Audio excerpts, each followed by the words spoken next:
Polls show President Trump is losing his Electoral College advantage over presumptive Democratic nominee Joe Biden.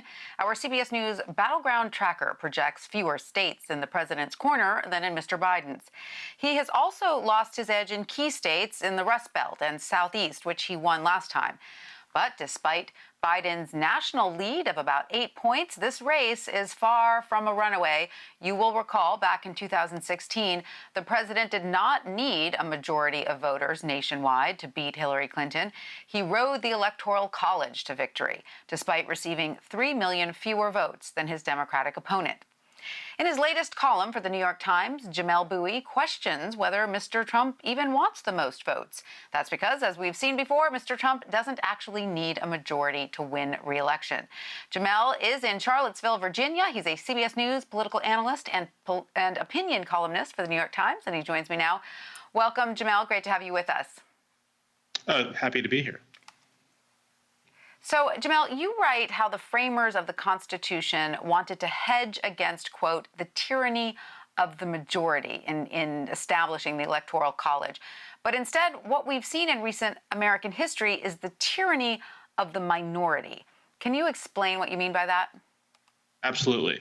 So there's, I think, a wide belief that what the framers were getting at when they wrote the Constitution was a system where you can win, you can accomplish things with only holding a political minority. But that's sort of the opposite, that the Constitution was supposed to fix the defects of the Articles of Confederation, which really did empower minorities to stymie anything the government wanted to do, and they saw that as a problem.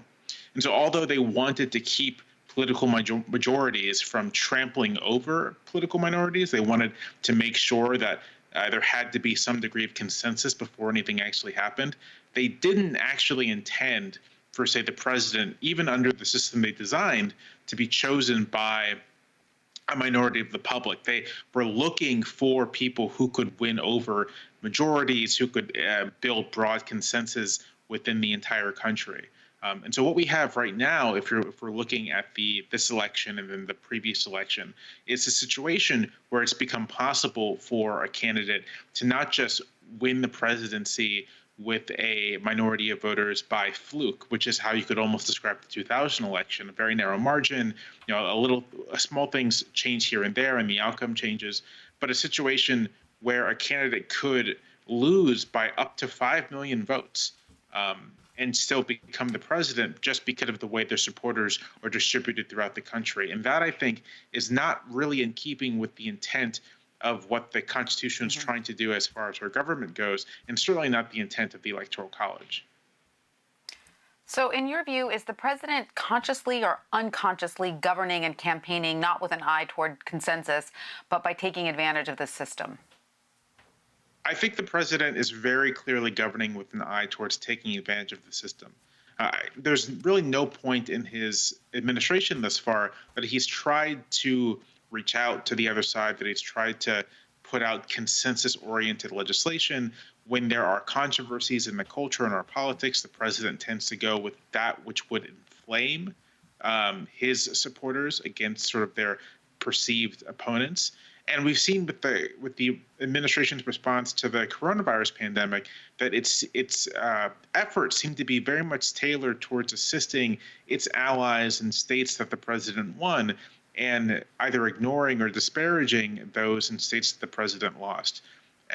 And so that to me signals a White House, a political team that is not really thinking about trying to win re-election by building out the president's coalition to larger than it was in 2016. Instead, what they appear to be doing is trying to hold on to that 2016 coalition and trying to again, inflame their supporters to ensure that they get to the polls, and then also take steps to make it more difficult for their opponents also to get to the polls.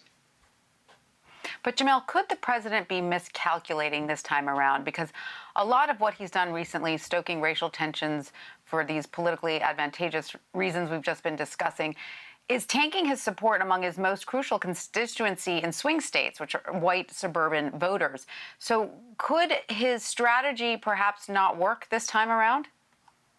I think that's right. I think that the key miscalculation the Trump team might be making is that they are overestimating the extent to which their 2016 win was a result of big turnout among white rural voters. That's certainly true, and that's he does not win, I think, without that. But also, he doesn't win without a large number of suburban Republicans deciding that they can live with the Trump presidency.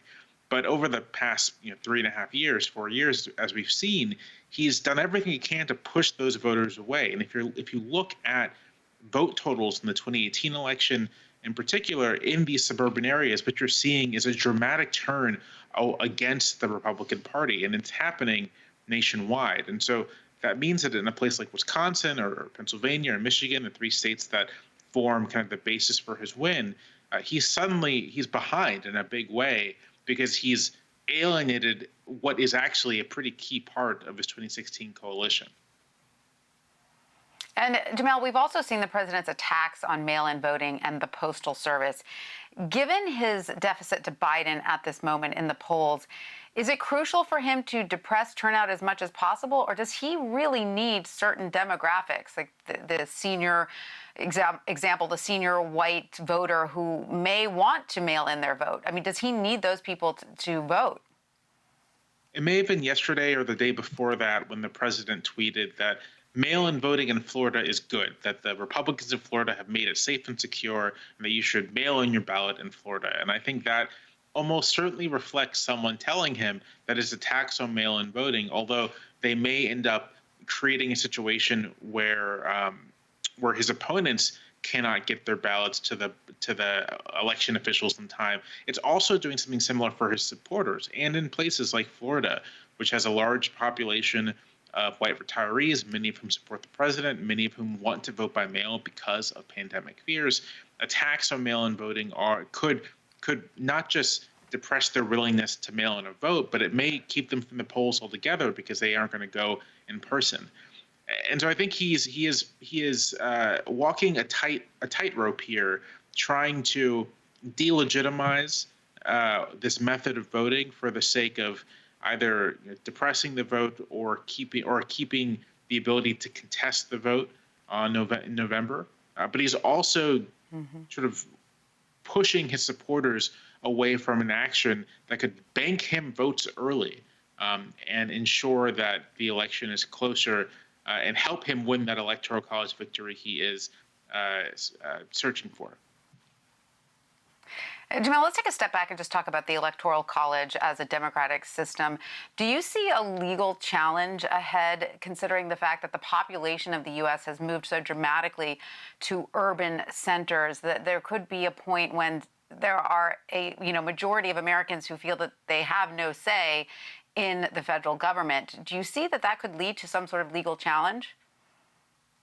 I think that we are probably due for a really full-on attempt to, if not repeal the Electoral College, but then to sharply reform it in a way that makes it more proportional, makes it more attuned with the popular vote. A thing that I think is a common misconception is that the Electoral College we have, which is winner-take-all voting in the states. If you win a state, then you get all the electoral votes, and of course, people vote for electors. Is what's in the Constitution. But what's in the Constitution is a very strange system where a subset of voters chooses electors. The electors get together amongst themselves, look at the candidates on offer. The framers never expected the electors to actually be able to come to a majority for a candidate. So what they will actually do is kind of filter it down to 3 or 4 people, and then they'll send it to the House, which will decide the presidency. And that never really happened. And in pretty short order, pretty much within 20 years, you see, for the sake of trying to win an advantage over the other side, partisan state legislatures put in the winner-take-all system, put in popular voting of electors. And the system we have dates back to really 1828. And it's not really something that's in the Constitution. The words are the same, but the process isn't. And it's been okay for as long as there's mostly been a correspondence between who wins the popular vote and who wins the Electoral College. The last time something like what happened in 2000 or 2016 happened was in 1877. But when that thing becomes more common, I think it pushes people to want to change the system. In 1968, the election was almost sent to the House because George Wallace almost kept Richard Nixon from getting an Electoral College majority. And there was afterwards a massive effort to try to repeal the Electoral College because everyone on both sides recognized that it was against our democratic principles, one person, one vote, to have a situation where you have a House, an election vote to the House, or a minority candidate becoming president. I think if this happens again in 2020, there's going to be a big cry for change because it really does, I think, violate very key intuitions that most Americans have about how the system works. And if you win the most votes, you win the office. I think you're right. I think we may be due for a reckoning on that one. All right, Jamelle Bouie, thank you so much for joining us. We really appreciate it. Thank you for having me.